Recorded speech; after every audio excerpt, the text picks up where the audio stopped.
think I hate Mexico, but I just don't like Mexico.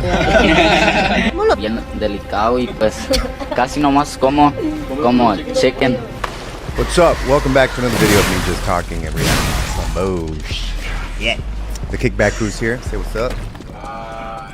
They're producing this shit for me, so I'm gonna call them my producers. They compiled another thing of videos. I'm excited to do it because they say this one's a doozy. Again, if you guys want to send any videos, you guys can send it to the email right here. Link in the description. But other than that, baby, let's just get into it. Welcome back to another YouTube video. I think without a part. All right, cool. Let's go ahead and react to some of these videos. And I swear to God, there's something scary. One of y'all better hold me after this. One of y'all better hold me. What do you think men want in women?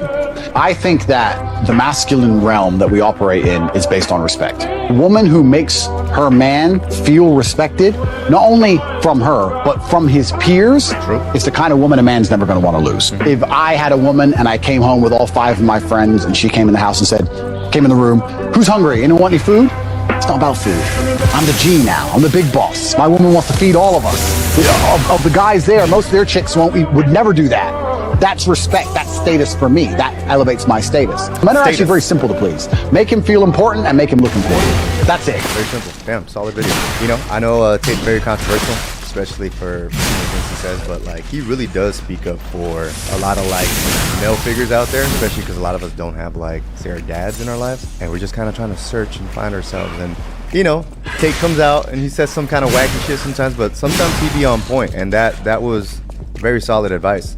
I know anytime that some of the homies are over, you know, my girl's just very hospital. She's like, you guys want something to drink? Yeah, gonna get you water, cold, ready for room temp. You know, like she just wants to make sure that they feel welcome. But at the same time, like, damn, that does make me look good. You know what I mean? Good video. Now I have a boner. Thanks. Elderly man asks his neighbor if he can enjoy coffee with him. This is so wholesome. Check it out. No, what's up? Yeah, man, come on over. Aw, man. Megan and the baby are asleep, so this is my one time in the morning to get out and relax, you know? Yeah, I'm just starting to move around a bit. It's like on the ringer or something, huh? The ring cam? Yeah. It's good. It's really nice. You can always learn something from someone older than you, especially, you know, sometimes, you know. Life is short, and, you know, just appreciate the people you have around you. Don't take it for granted.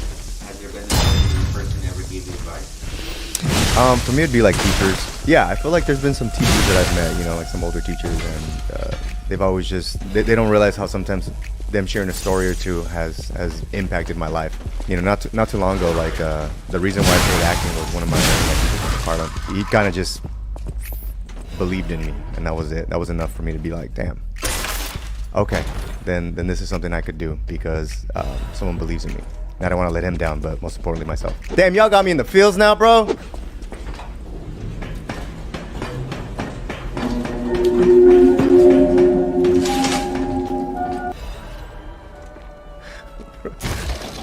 The hair back here just stood up, bro.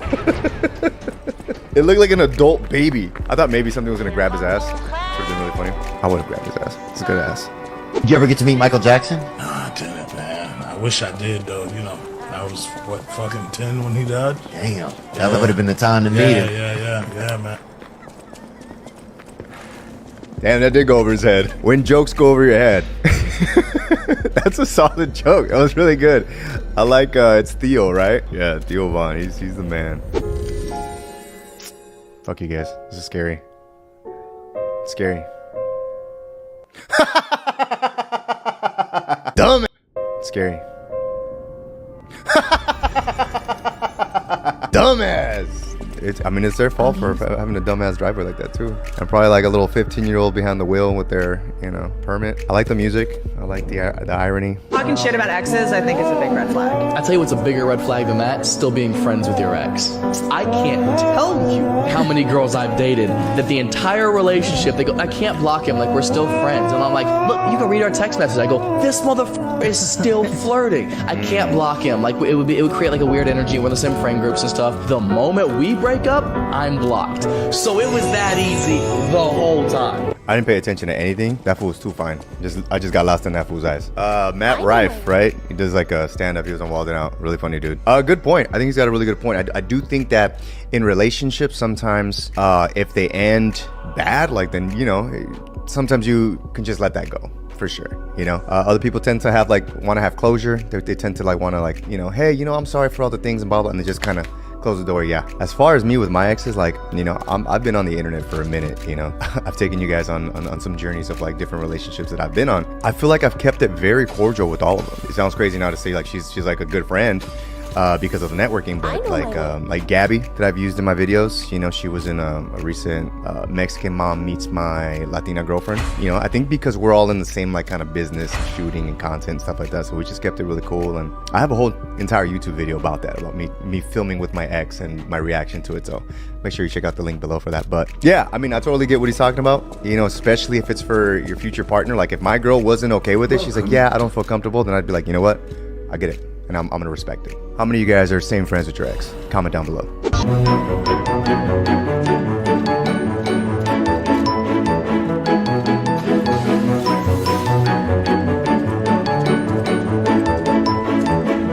You know what, it'd be like that sometimes. I try to make sure my kids don't see it. If I step on one of their toys and they're not down there, I've broken a toy or two. And I remember one time praying to Diosito and I was just like, dear Lord, give me more paciencia, more patience. And then he was like, I'm gonna send you to a little mocosos fool.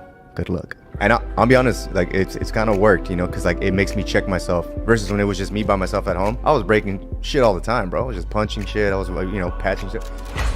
We don't want to talk about it. If you're going through this, if you feel like you're breaking stuff and just have these anger issues, understanding that you have that problem, I think is the first step. Give yourself one day to do something different. I'd even start taking exercise at the gym, go do a boxing class, you know, because a lot of that stuff is a good release, like meditation, you know. If you're ever at the gym, bro, just going with the flow, go for a run. If you're feeling this shit, go for a run, cabrón. Go run a marathon. Call me mama. La que sufre soy yo. Lioness! You know what's funny, bro? Have you ever tried to talk to your parents about some of the shit they used to hit you with? Some different items, the extension cords, the fucking, you know, the comb because you wouldn't sit still when they're combing your hair. You try to bring that shit up to them. You know how they reply? No. Nunca hice eso. Ay, ay, ay. Exagerado. Bullshit! What's the worst thing you ever got hit? We used to have these little race tracks with the carritos, the Hot Wheels. You know, those little orange tracks? My mom would collect them. She'd make a fucking belt with them, bro. And she fucking hit us with them. And she called it El Orange. She would call it El Orange. So even to this day, shivers up my... Yeah, I felt orangey, bro. I'll never look at a Hot Wheel the same. Is he gonna fall? Oh no. Oh no. Pobrecito.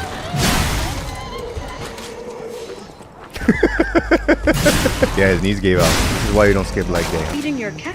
Because this is how much a cat is supposed to eat. Not around here, partner. Not around here. Tag someone that loves their cats. I don't think I've ever seen a big cat like that. But I mean, you know what I'm saying? We're talking about something. Next video.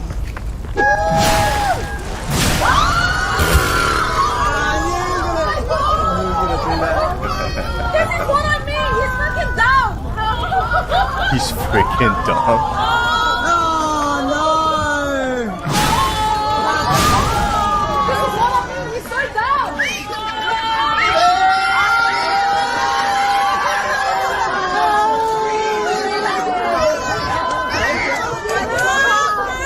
Let go of that one.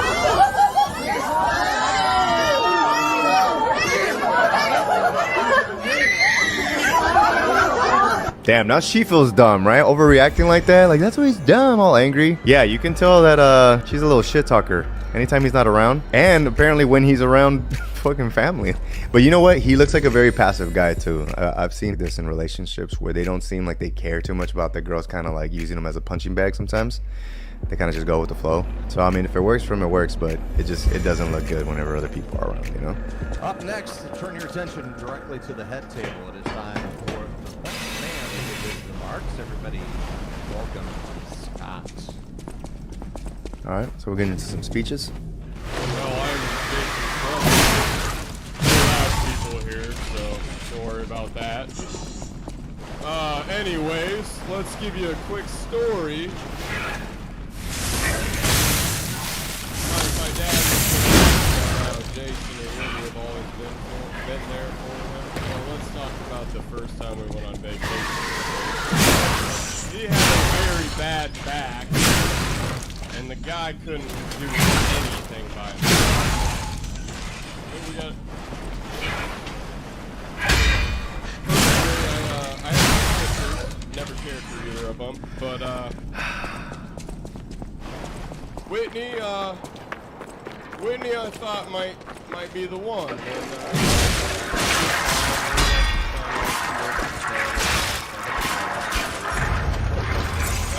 that relationship too. My brother just on the know. Oh, this is tough. What? His brother's reaction was just like, get this fool off the mic already. Speeches. That one left me speechless because it was just dumb. At your wedding, who do you think is gonna have the worst speech? The worst? Oh, don't ask me that, bro. I think if I'm worried about it a little bit, two of my brothers, I don't know what kind of embarrassing stories they're gonna say, but I mean they're gonna say something pretty cool or loving. I hope. Bull was bamboozled. Ooh, this fool. You know this fool knows how to dodge them fucking toxicas. Pinche perra. Hachiro fingers, fuck that. I think this guy's getting harassed by ICE. It's my boy Peter. ¡Órale, güey, la migra, güey! Oye, güey, ¿qué hiciste? ¡Ay, a la madre! Hey, shout out to my boy PD Flow. That white fool ran quick, huh? He looked like a fucking flashlight zooming by. It flashed. So I'm going down, and I'm trying to videotape it to have proof for my wife. She doesn't believe me. All right, here we go.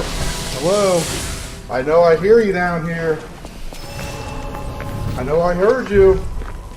Holy! Oh my! Dude! But is it real? You put that type of music on anything, bro? Literally watch it right now. Ready? Is it real?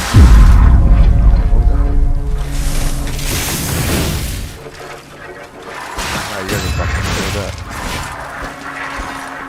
You guys feel like someone like this in my ear. And scene. Bullshit, homie. Miss me with that bullshit. The couples were hearing like scary stuff in the house. All right. So they put a camera in the room to record and see if they catch anything. And this is what the guy's girlfriend did. Paranormal activity type shit.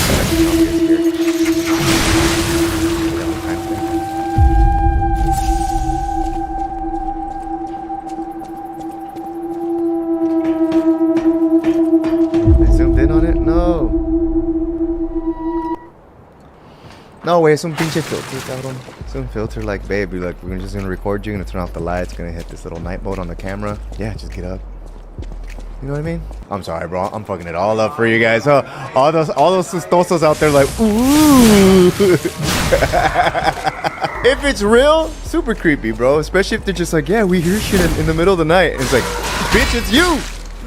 You possessed. I'm not saying I hate Mexico, but I just don't like Mexico.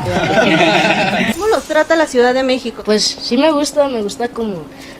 sí me gusta, pero no me gusta cuando me levanto, como me estoy durmiendo, porque se escuchan como los carros y las sirenas de los policías y todo, pero sí me gusta, aquí está bonito. Pues a mí la neta no me gusta mucho la comida aquí. Me gusta más de donde vivimos. Allá en Washington la neta le dan un sazón que sí pica y sabe bueno. Para mí también es la comida porque yo soy bien delicado y pues casi nomás como chicken, ajá, tiras como alas de que no también que no tengan chile, no me gusta nada de eso. So like we're kind of traumatized with Mexico. I don't feel like it's Mexico, I just feel like it's Mexico City.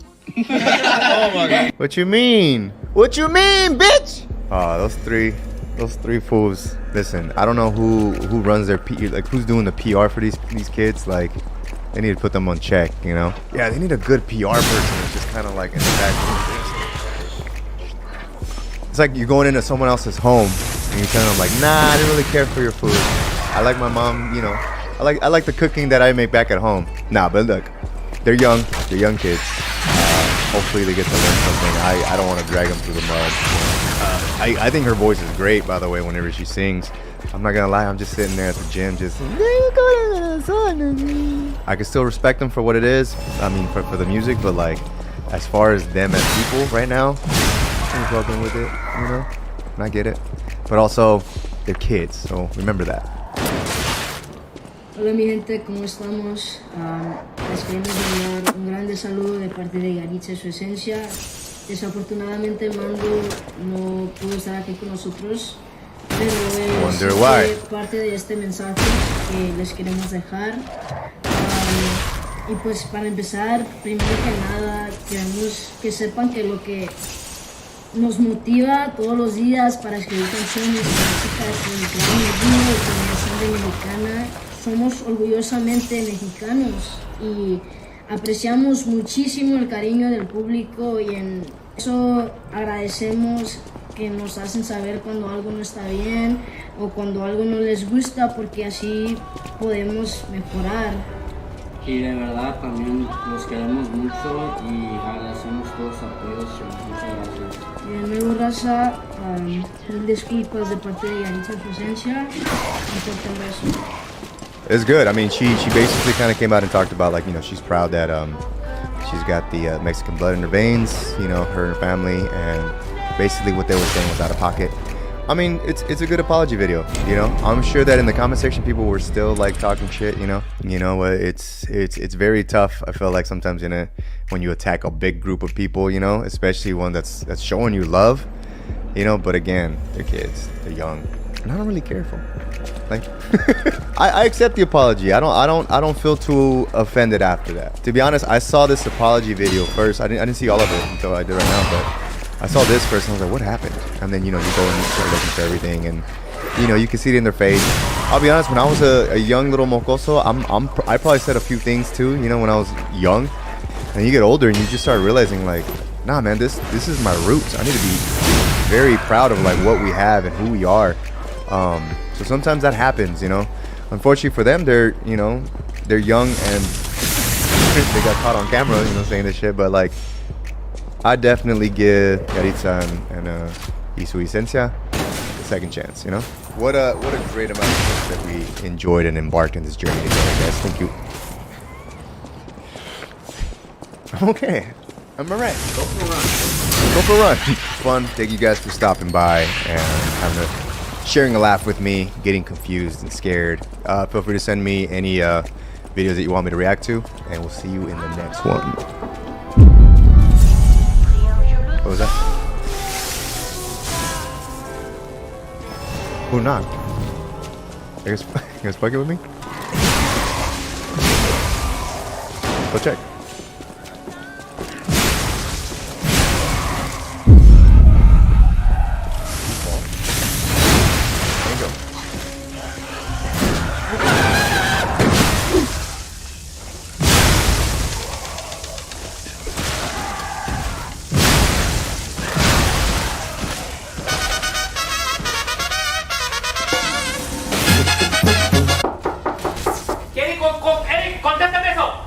I'm busy. ¡Ah, pues tú, viejo!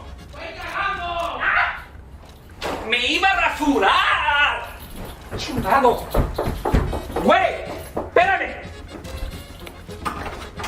¡Ay, oh, shit! Police. ¡Niño! ¡Apágame esa música! ¡Llegó la policía! No. I'm actually a friend of Eric's. I'm here for the party. Oh. You said 3:30. I'm a little early. I'm sorry. I can come back. The black dress. But it's just a puppet? What on earth is going on?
That'd be pretty big.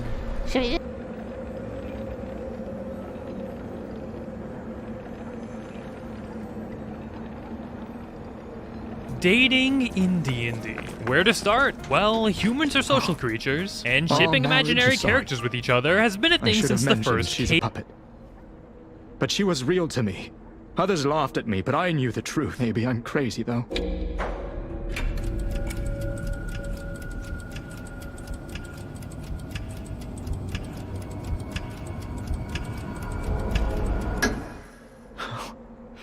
Melody. My Melody. Your words were everything to me. She was my guardian angel. Even puppets have hearts, do they not? Sorry. I'm more than happy with Melody's belongings. Please, remember the love Melody and I shared. She was my one true.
cave drawings existed. And who would want to pass up the chance to design a cute little character in the D&D fantasy realm and give them more action than you get in the real world? At the bare minimum, if there's a sentient society capable of love, then someone in your world had a love life at some point. That's always implied though, so the next step up is when the DM starts incorporating NPCs into the game that are in relationships with each other. Again, that's always expected, and it's pretty easy for a DM to roleplay out a simple romance between two characters that they both control. No, the hard part is when the DM finally throws a bone for everyone's touch-starved characters and drops a few NPCs into the game that they could actually find appealing. That rarely happens though, because there's a lot of setup for the DM to make love work in a D&D setting that you wouldn't normally expect, and can wind up being pretty awkward if you don't know the first thing about tabletop romance. The funniest thing is that I learned how to do this properly not by rizzing people up in real life or reading romance novels or anything like that. No, I took the top-down approach and studied a bunch of awful horror anime so I could learn exactly what not to do in a relationship. Then, in the same year, began writing a tabletop dating guidebook. So, trust me when I say, I've locked down a bunch of crucial tips that DMs should know if they're looking to run some cute NPCs doing cute things with cute people. Most of you also don't have a whole lot of experience playing in tabletop role-playing games, so it's completely fine to feel uncomfortable about it. I'd recommend you focus on learning how to roleplay basic D&D stuff first, and you can start your shipping arc later. For everyone else, you need to shake off the mentality that romancing an NPC means you're romancing the DM, or vice versa. You're playing a make-believe role-playing game, and that couldn't be further from the truth. But regardless, when you feel that everyone at the table is comfortable with the game, you can start building onto the system. That includes stuff like designing homebrew classes, dismantling systemic oppression, or, more importantly, building some cute dating partners.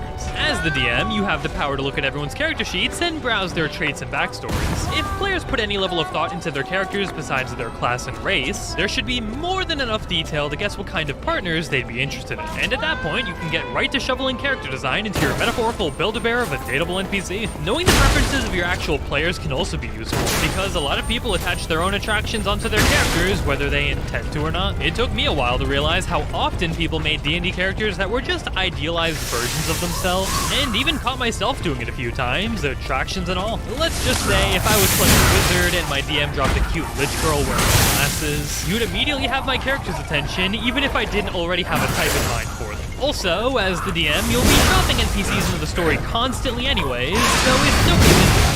Just keep fiddling around and dropping more in until someone starts making swooning remarks at the table. You'll catch someone slacking eventually, and trust me, the 7th muscular horse response to the game is gonna get them for sure. Anyway, we can finally move on to step 2, the mere exposure effect. But before that, imagine D&D if it was set in medieval fantasy Italy. Need I say more? Brancalonia is an upcoming Kickstarter dropping with 3 massive books built around some of Italy's most iconic folklore, history, and pop culture. The bestiary is way more enticing than D&D's own monster manual through enticing readers with bounties of monster lore and lair details. The Gazetteer adds 20 cities, villas, and fortresses that pair perfectly with all the new character creation options, those being 10 new backgrounds and 3 new species. And the final book is an entire campaign that wraps everything together into a pre-written adventure perfect to jumpstart you through Brancalonia. Everything's compatible with D&D, letting you window shop your favorite parts together to use in homebrew games. Plus, early backers in the first 72 hours are also getting these massive miniatures for free. So don't wait and check out Brancalonia in the description below. But with that said, let's get right back to the video. The more someone's familiar with something, the more they'll tend to like it. If every time the party returns to town, an acolyte finds them and happily gives them a healing potion for free, the party's gonna like that NPC and be much more interested in them right off the bat. Wanna know why people like Haas so much from Breath of the Wild? He plays music that puts you in a good mood, and players keep bumping into him throughout their journey. Linking romanceable NPCs with things like safety, support, comfort, or free stuff makes it really easy to like them. And because of that, a bunch of monster characters in that romance book of mine give out gifts to people they like to build bonds fast and effectively. In a world that's constantly trying to kill your party, the value of selfless action can't be understated. It's such a simple way to keep NPCs in your players' thoughts, and if you do it enough, can easily form a relationship. Okay, but on to step 3, the easiest way to make someone interested in a character is to give the party things they can relate with. Most players don't care about NPCs in any medium, idea because a lot of them just exist to spit nonsense at you and then give you a quest to kill 5 rats. The worst NPCs are never an event, just a means to an end. Even if you don't want players dating your characters, it's never cool to design boring NPCs this way. You gotta drop them into the story in a way that modestly shares the mark they've had on the world, preferably while in the middle of an activity that shows off their personality. Maybe that healing potion acolyte from before returning to the black and blue, having been punished by her church for giving healing potions to impure outsiders. And I haven't even had the NPC say a single word yet, but this immediately establishes the relationship they have with other people in the church and their devotion to the party's cause regardless of punishment. I'm sure most of you right now are even readying your fireballs and great axes to burst down the church doors and make sure nobody lays a finger on them again. And over the course of 3 sessions and maybe 5 minutes, I could easily get every player in the party to love and want to protect this character. But let's say you want to get a little wild and make an NPC a more monstrous species. Lots of DMs struggle with making monsters attractive because they have this big juicy stat block in front of them and feel obligated to beat their characters up to it. And even though it's hard for the DM to control these violent urges, players will jump to seduce any monster that doesn't immediately kill them on sight. I found that people are just attracted to the concept of the monster rather than anything else, which would normally be weird if we applied that to races in the real world, but I guess they get a pass to fame. But the one thing that stops players from pursuing this, though, is when the DM makes the monster threatening and the party members get ready for a fight. And that's thanks to the monster manual, because most enemy details just revolve around all the violent, cruel things they can do to a person, but never the more emotional side of it, which pits the DM with the responsibility of figuring out how they'd react to human empathy. Most DMs will just have their monsters default to the classic, I will kill you now, I have a job to do, line, and then just begin combat, which kills any chance for monster romance. So, taking a bit of time to figure out how a monster's origin may play into the types of personalities they'd have could not only make them more lovable, but also more interesting to interact with across the board. I did this exact thing for that monster romance book I'm totally not writing or anything, where I studied up on every monster's lore, took a deep dive into the emotional side of things, and how players could build on the struggles of each monster to support them and actually build a relationship. As an example, one of the NPCs is Astrid the Owlbear. Well, Owl Beast for copyright reasons. Losing her family to a group of hunters led her to become a wild troublemaker around a local hiking trail, clawing trees and disturbing wildlife. She hates humanoids, but has a soft spot for sweets. You could also join in on the carnage to win her favor if that's how you want to roll. Astrid has an established backstory, a reason for why she's aggressive, who it's directed towards, and what steps people would have to take to help her. It's also all contained in this nice little pocket here, which is more than enough detail to get the ball rolling. And with that, you have a humanized monster with a relatable story that the party could fight for their head or their heart, depending on how things go. Not all monsters have this luxury though, because some are pretty animalistic, and if you're not keen on letting them at least talk, then you're gonna have some problems. If you need me to explain why that's the case, then I don't know what to say. You might want to go back to the Pokemon tabletop RPG and hope your DM lets you romance a big board. But hey, let's assume that you now have a character or two that's in a relationship. When a big arc in the story finally resolves and the party needs some time to relax, you can lighten up the next session and have everyone do something with absolutely no stakes involved. A session where the group and their potential partners go on a little harmless adventure would be fun, to let them enjoy the pleasures of the world they're fighting to make a better place and with the people they care the most about. And don't think this filler episode's gonna be boring, because there's tons of cool encounter ideas you can run that'd challenge your entire party if done right. I made a cool beach zone in that dating book you can steal that has parties raving 24/7, a couple sandcastle building competition, chances to walk on the ocean floor akin to Moses parting the sea, enchanting sirens luring people away from their crushes, and giant octopus attacks because why not? Set the scene and let the party go wild. But if there's ever a break in the fun or players are quieting down, dropping one of those encounters can immediately perk everyone back up to continue interacting with the game again. And that's all it really needs to be. Just make sure you're not wasting the fact that you're playing D&D, and ensure characters can still use their abilities at whatever location you choose. You'll never hear me praising a session that's only talking because you're playing D&D,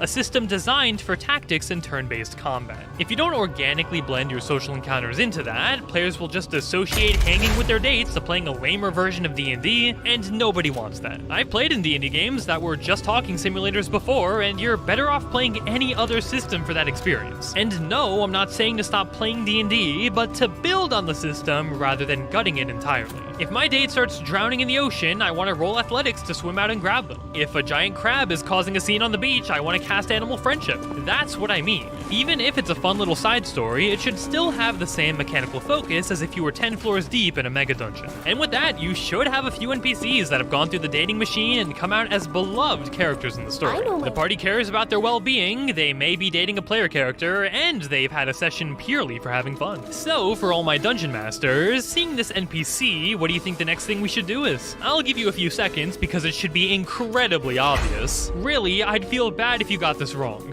Alright, time's up. If you said kidnapping them, then you'd be correct. Throw them in a prison cell on the big bad evil person's tower, dangling ever closer towards a pot of boiling lava. Some of the best motivators for when you have absolutely nothing better to grasp for in the story is endangering loved ones. It's the easiest trick in the book and also the most commonly played out, so maybe spice it up to avoid completely playing into the cliche. You could reveal that the love interest is being hunted as a chase ensues through a deadly forest, or maybe a raid is burning down the NPC's town and they've yet to evacuate. Make the plot hook incredibly important to the fate of the NPC, because when you do this once, it's very hard to set up your campaign to let it happen again. We're not playing Super Mario here, nobody's gonna take the "your princess is in another castle" shenanigan very well. But regardless of what you do, don't underestimate how driven your party will get when you take away their waifus. Hit them fast, hit them hard, and if the party's successful, just let them be happy. If you want to check out the culmination of all my tabletop dating advice, you can check out Silver's Monster Girl manual down below. Quite the contrary, I've been Blaine Simple, and I'll see you all in the next video.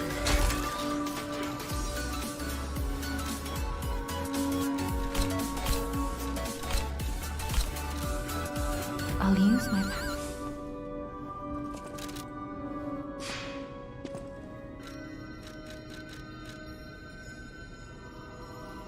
Welcome to Smosh, I'm Ian, and these days everyone wants to become moderately famous online. Why? I don't know, I'm not a frickin' therapist. I'm just some moderately famous guy online. However,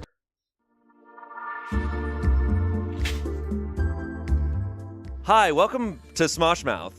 I'm Shane. And I'm Amanda Lehan Canto. And today we have a huge, awesome guest. We have Call Me Chris here today. That's me.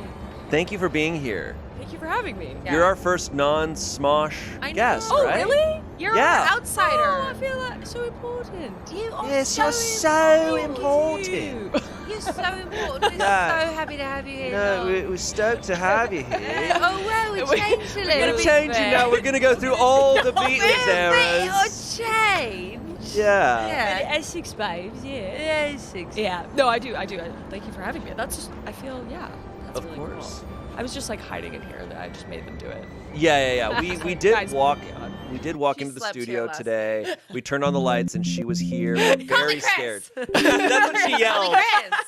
Just call me Chris. Just call me Chris. Just call me Chris. Okay, fine. Okay. Before we started, I was telling you both about how today almost went really badly. Yeah. I missed. Yeah. So That. we showed up here to the studio. I was getting my laptop out of my bag and I had it unfolded. I was like pulling it out and I was holding it with one hand like a pizza. Oh, yum. And then I slip Yeah. and I drop it onto our concrete floor face down. No. And it lands and I pick it up and the screen is black and some people were around, like Courtney was nearby and she was like, "Is it broken?" I was like, "It looks broken." Oh no. I think it's broken. And then I press a button and it's fine. Oh. But the edges of my laptop, like the metal Are- parts, huge skids, like it yeah. chunked some metal off the sides. You need a protector layer thing. On a laptop? Of course. Yeah. Protector layer? Yeah, a case. Yeah. You need a force field or something, Wait man. a second. You don't have a case on your laptop? If you're gonna travel with your laptop, you need a case. Do you not have a case on your phone? Are you one of those people? I have a case on my phone. Okay. A very Oh, at least slim. Those people a are. very slim. I don't trust case. those They're literally. They're just ready for death. Yeah. No. Or maybe they're the safest people. Well, no. I know I'm clumsy. I'm just self-aware, so I have like the thickest. Yeah, me too. I have an otter case. Oh yes. Mm-hmm. Oh yeah, yeah, like Destructive. top secret level. Yeah, security. like Throw it against the like I wall. drop it. Sometimes in the morning, I'll pick up my phone. I don't know how it happens. It's like I throw it. I'm literally like, why? One time I had a whole bottle of champagne. I don't know how that happened. I just went, oh. I think that's threw just, it. You're just giving into it. I threw it. It was like 2 weekends ago. I literally was like, what? And it went everywhere. You know what? I don't know why. I don't hold a baby anytime soon, please. Yes, and Okay, also it's cool. like when you're over. This is getting really deep. It's like when you're on like a boat, like a ferry or something. Do you ever go on the railing and go? Do you ever feel that impulse to wanna throw? You mean like the no, old, not jump. You're talking about the No, old I was lady at just the end of Titanic who Yes! throws the diamond? Oh, that's exactly And she what no, it's like. and She's like this. it's the best acting ever. Where she goes, oh, Yeah, so true. But you feel that when you're like on the edge of a railing over a boat, and you're Yeah. just like, I feel like I'm gonna throw it, just impulsively. Oh yeah, throw, like my phone. I Oh, hold yeah, it yeah, way yeah. tighter. Yeah. Like oh, that? I whenever I'm walking onto or out of an elevator, whatever I'm holding, my Like, go for the deepest fear cracks. is dropping into the cracks. I do that, and on grates on streets. Yes. I just like this. No, Yeah. no. Not today, Pennywise. Yes. Yes, my exactly. thought. Oh, I like that. I Better have than dropped. Satan. It was luckily just a pen. But another thing to be scared of Yeah. is if you ever go to the gym and you're on the stair stepper machine. Don't go to the gym, but okay. Like the ones where the stairs. Yes. Like Yeah. it actually unfolds like a fucking Yeah, they need to, Doctor like- Strange You should get rid of spell. that. No, I love them. Like a stairmaster? Yeah, it's a stairmaster, but there's the ones It's that are a the climber. pedals. It's like the climber. No, but That's the, yeah, elliptical. The one where the I do actual like steps that. fold out. But I accidentally dropped a pen and it fell like into the machine, and I was like, "Oh, that's a new fear." Why did you have a pen with you? Were you Because I have my writing down workout. goals? I have my workout journal. I He was running. I write down. I write down my That's good. my lifting routine. I write That's down like good. the reps That's and the fun. weight. It's something I started doing. It's been nice. think And also I that's write great. down like maybe my dreams That's Yeah. so. and maybe what I want to do with my fucking life. I think that's fucking awesome. I bring my fast. vision board to the gym, and I It's just a I picture love of that. you, like. And you just put it in front of your stairmaster, and you're just like, yes, yes, it's gonna be me. and it's just Do it. pictures of wine, and like learn Spanish. I'm earning it tonight. That's like when you're. That's like when you're. Duolingo. I love that. Duolingo out on my vision board. Like, hola, como estás? That's like when you're I on love Peloton and they read off, the instructors read off people's names, and it's like riding for donuts 5, or it's like Stop. wine mama, or it's like will do for Cheetos, and I'm like, I would oh. never step on that. That That's sounds like terrible. that's like their vision. board. Peloton It's their is, name. you know what just occurred to me? Peloton is Twitch for stay-at-home moms. Oh my gosh, it is. Yeah. That's amazing. And I guess I'm Yeah. a stay-at-home That's mom amazing. because I love my Peloton. I Yeah. really do. I love that. Hey, whatever works for you. Yeah. I just go walk outside. I just can't be looking at a wall or a screen. I know it's hard. That's all I do. It's really Just hard. Walk in the forest in Canada. That Fight sounds bears. awesome. I'm jealous We of live that. in the desert. Not much is going on here except for buildings. Yeah, there's a lot of buildings. There's I some wish there were nature-y bears. parts. There actually are bears in LA. There are, right? Like There more. are. Or, There are black bears, small black bears that are up Yeah. towards like the Like big dogs. Angeles Forest. Yeah, they're Some- big dogs. They're not. Don't big. pet them though. Do you Don't have, do you have recommend. have you ever seen grizzly bears? Mhm. Oh my god. Terrifying. Yeah, that's scary. If you go a little bit more north from where I am, huge. Just Wow. And even more north, then you have polar bears, then you're just done. true. Yeah, they'll just eat you just for fun. And I bet them God. even scarier than that. Moose. Have you seen a Moose, I have have. seen moose. Moose, In It's Maine. as tall as this ceiling. they're, like they're as big as SUVs. huge. They're huge, and it's terrifying. You're just up in the woods, and then you just decide I'm gonna become huge on TikTok, and then that's Yeah. what you're doing. You're hanging Yeah. out with bears. And Exactly. No, but I actually do have to like walk around with a bear mace. There's a lot of bears where I am because I literally live in the forest. Like I'm on like a Like couple you acres. made a lean-to Yeah. out of wood. Exactly. And you're playing Minecraft in real life. Yeah, That's amazing. exactly. That's actually that is my dream. It's pretty. I have chickens. I'm extremely. You have chickens. I'm actually so jealous. Do you get overwhelmed I should come then? up sometime. Like, do you get overwhelmed then being, having to post all the time? Like, when you're living in the forest, or do you have to go outside and take breaks? Yeah. It's much like when I'm home. I feel like it's easier to kind of take a breather and like go into nature because that's like my thing. Is like, Yes. that's how I can take a break and like turn off my brain a little Yep. bit. But yeah, I'm on the road like a lot. Like I flying feel like you're around. always somewhere else. Yeah, which is fun, and I'm really lucky to be able to do that. Yeah. But it's nice to just like be home for a little bit. So It also has to be crazy because when I found out you were going to be on this episode, I was stoked, and I was kind of like doing some research, but I was also just thinking about when we first had you on. To be completely honest, I hadn't heard of you. Yeah, fair which is enough. insane. There's so many creators. Because when I looked you up, and I'm like, you have 50 million followers on TikTok and 10 million followers on YouTube. That's the amount of insane. times that happens nowadays, I don't mean it as an insult when I'm like, oh, I haven't heard of you. No. Because the amount of times I discover someone new and they have so many followers Right? is insane. That's Yep. just how big the internet is nowadays. Totally. And the internet also puts us into different corners. Yeah. Yeah. And we're going to talk about that in a little bit of like the different corners of the internet that we're on. But I'm so curious because you weren't like an overnight success, I wouldn't say, but you did gain a huge following in a short amount of time. Yeah. Because you started on the internet in 2020, or were you Yes. doing it sooner? No. It was 2020, like April 2020, when like everything kind of shut down in Canada, at least. And like I was doing hair, and then I had a salon, and I had to shut it down. And then I was just bored because I worked like 6-7 days a week doing hair, so like not doing something was like I was gonna like implode. So my brother told me to download TikTok just to consume something, and I'm not a huge consumer of like internet stuff. Yeah. So I was just like, I'm gonna try to make stuff because I used to like make funny like Yeah. vines and all that. Like Yeah. I was, never famous or anything, but I was just like, I'll try it. And then it was probably I'd say like a month or 2 months when it started to gain traction. Wow. And then it went from like 1,000 followers a day to 10,000 to like 100,000 every single day for like over a year. And I was And like, what were those first videos like? What were they? At first, I was just kind of getting the hang of TikTok, and when in 2020, it was like you'd have a sound and you'd lip sync and you'd put a caption and you'd kind of make it your own. And there was Right. a lot of that at first. Yeah. And then like a couple months into it, I was like, I kind of want to try. Like nobody even knew the sound of my voice because I was just doing all these lip syncs. So I was like, Yeah. I kind of want to just write like my own stuff, make my own characters. So I started with one character, which was like the little kid. Or actually, no, it was my Boston mom character. Because being a hairstylist, I have like so many different moms come through, and it's just I have so many different characters. Just Amanda based on knows a thing or clients. two about Boston. Yeah, I'm from Boston. Yes, And I love playing Boston moms. right. They're absolutely my favorite. And she's just like, I think I have doesn't just give a shit. become that person where they just have no filter. They're like, Exactly. Oh, and yeah, and so and they also love death. Yeah, They totally. love talking about death. Totally. And she's like a wine mom too. Yes. Like, Oh, Kendall Jackson Chardonnay.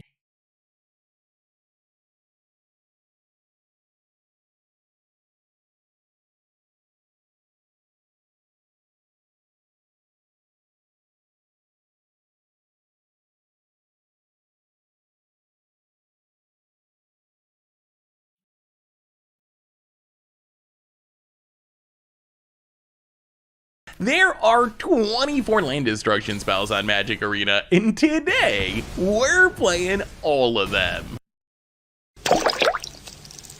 Alright, so here is our deck featuring literally every single land destruction spell that exists on Magic Arena. We have a ton of spell-based land destruction. Sadly, most of it costs at least 4 mana because we're playing on Arena, but some of it has upsides like Casualties of War can blow up a bunch of stuff, Starve Extinction, a Sweeper that blows up a land. We have some creatures that blow up lands, Goblin Runebuster, Acidic Slime, Ravager Worm, technically land destruction, although it only blows up lands that have an activated ability that isn't a mana ability, so we'll see how often it can actually blow up a land. Then we have a few cards that can blow up multiple lands. Fall of Thran blows up all the lands, but then gives some back. Haphazard Bombardment can name 4 lands and randomly blow some up on our end step. Sundering Titan can blow up to 5 lands when it enters the battlefield and when it leaves play. And then we have some land destruction that is honestly kind of sketchy because it replaces itself with a land. If our goal is to blow up our opponent's land, we don't really want to Cleansing Wildfire and blow up a land and then just give you a basic land, but technically it is land destruction. Plus we have even Mind Sensor, so we have Mind Sensor to keep our opponent from searching their entire library. Then all of a sudden Cleansing Wildfire, Geomancer's Gambit, Dire Strain Rampage, Assassin Trophy turns into real land destruction. And then of course, to actually maximize our land destruction power, we got a bunch of ways to copy our spells. You probably noticed most of our land destruction is spell-based, so Galvanic Iteration, if we have a land destruction spell in hand, is technically 2 mana land destruction. It's Sinkhole on Magic Arena because we can just copy our land destruction spell. Same for Expansion or Double Vision, just copies a land destruction spell each turn, or Chandra Hope's Beacon. As far as finishing the game, we got a land destruction spell for that too in Waking the Trolls. Waking the the trolls, comes into play, blows up a land. The next turn we reanimate a land, and then finally we choose our opponent, and we get to make 4/4s equal to the difference between the amount of lands they control and the lands we control. So in theory, if we can be blowing up 1 or 2 lands each turn, this is just going to make a ridiculously huge board full of trolls and let us kill our opponent in 1 attack. So what commander do we have to lead this deck? And honestly, this was the hardest part of building this deck. There's not a 5-color land destruction commander. Watsy, get on that. We need a 5-color land destruction commander. Please, imagine a 5-color legend that's like ETB blow up land or something. Oh my god, that would be so sweet. So we have Niv Mizzet Supreme, which I think is the best option. It lets us jumpstart, which is kind of like flashing back, our multicolor instants and sorceries if they're exactly 2 colors, which means we can flash back some of our land destruction, we can flash back some of our spell copying stuff, so kind of helpful there. Plus it can flash back our utility spells.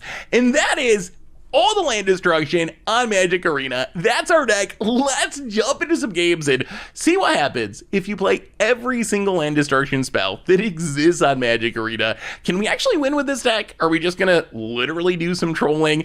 Let's find out. Thanks for watching, everyone. Enjoy the games, and I will talk to you soon. Need some Magic cards? Well, you can snag them from our sponsor, Card Kingdom, over at cardkingdom.com/mtggoldfish. All right. Let's blow up some lands, and oh god, opponent's on a tally. All right.